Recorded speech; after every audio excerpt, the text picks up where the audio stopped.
चांदपुर गांव के बाहर एक ढाबा था जो कि एक बस स्टैंड के पास था। वहां पर बाहर से आए यात्री या गांव के लोग खाना खाने जाया करते थे।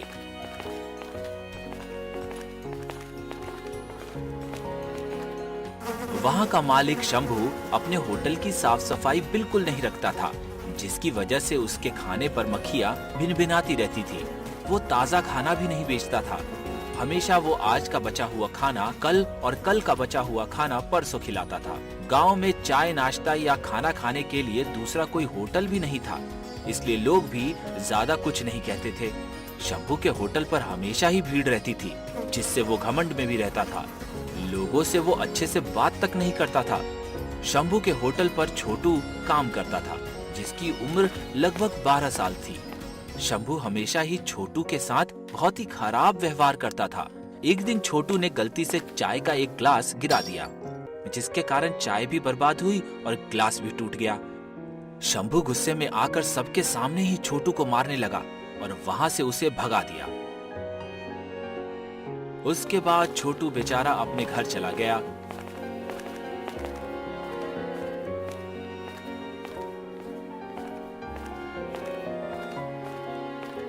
और अपने पिताजी को सारी बात बताई। उसकी बातें उसकी माँ भी सुन रही थी। फिर छोटू की माँ ने एक लाल पोटली निकाली और उसके हाथ में थमा दी। छोटू ने जब पोटली खोली तो उसमें कुछ पैसे थे। छोटू के पिताजी ने कहा, छोटू, ये सारे पैसे तुम्हारे ही कमाए हैं और हम दोनों का मानना है कि तुम अब अपनी एक छोटी सी दुकान खोल लो, जिसमें मैं भी तुम्हारी मदद करूंगा।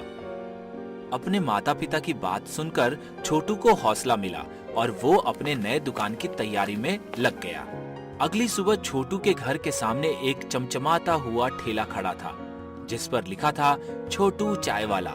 छोटू का ठेला बहुत सुंदर था। वो एक रंग बिरंगा ठेला था, जिस पर चाय समोसे की फोटो बनी हुई थी। उस पर एक घंटी भी लगी हुई थी। छोटू ने अपने घर से चाय और समोसा बनाने का सारा सामान अपने ठेले पर रखा और बस स्टैंड के पास जाकर खड़ा हो गया।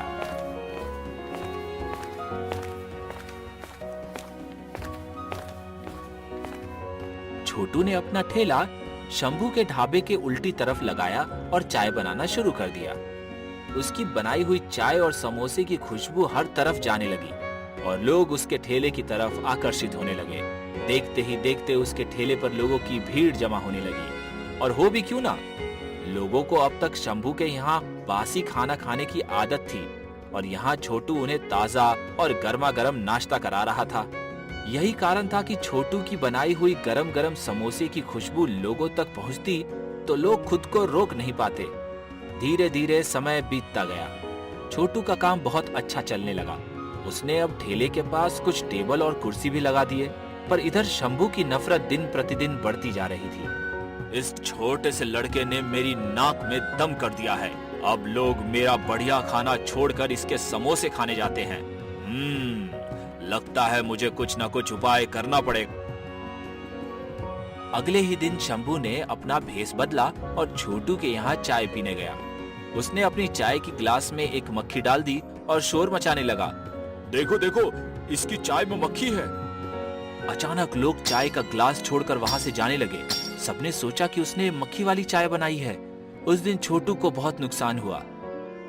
शंभू के पास एक लोहे की रॉड थी, जिससे वो उसकी दुकान को तोड़ने फोड़ने लगा। शंभू ने पहले सारे समोसे को फेंक दिया, उसके चाय के बर्तन को उलट दिया और देखते ही देखते पूरी दुकान को तहस नहस कर दिया। छोटू बेचारा बहुत डर गया। उसने शंभू को रोकने की बहुत कोशिश की, पर शंभू बिना कुछ सुने उसकी दुकान को तोड़ता रहा। लोगों ने भी उसकी कोई मदद नहीं की। सबने तमाशा देखा और वहां से चले गए। बेचारा उदास मन से अपने टूटे फूटे ठेले को लेकर अपने घर चला गया और अपने माता पिता को पूरी बात बताई। उसके बाद छोटू जाकर सो गया। अगली सुबह उसकी जब नींद खुली, उसे चाय की खुशबू आ रही थी, पर उसके माता पिता तो अब भी सो रहे थे।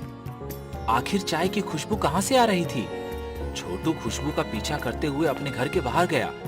उसके घर के बाहर एक विशाल चाय का ग्लास खड़ा था, जिसमें एक नल भी लगा हुआ था और वो छोटू के घर से भी बड़ा था।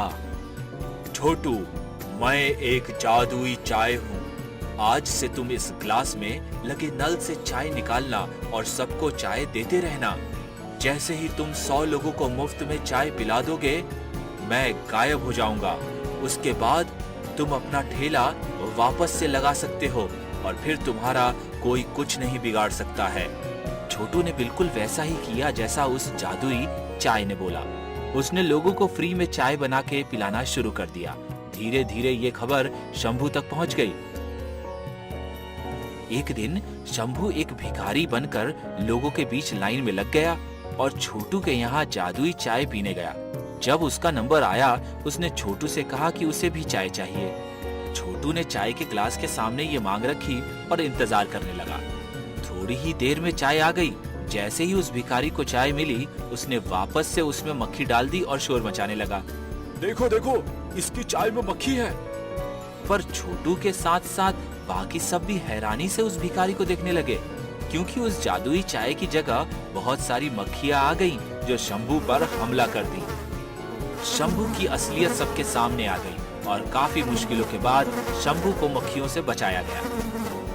उसने छोटू से अपने लालच के लिए माफी मांगी और वहां से चला गया।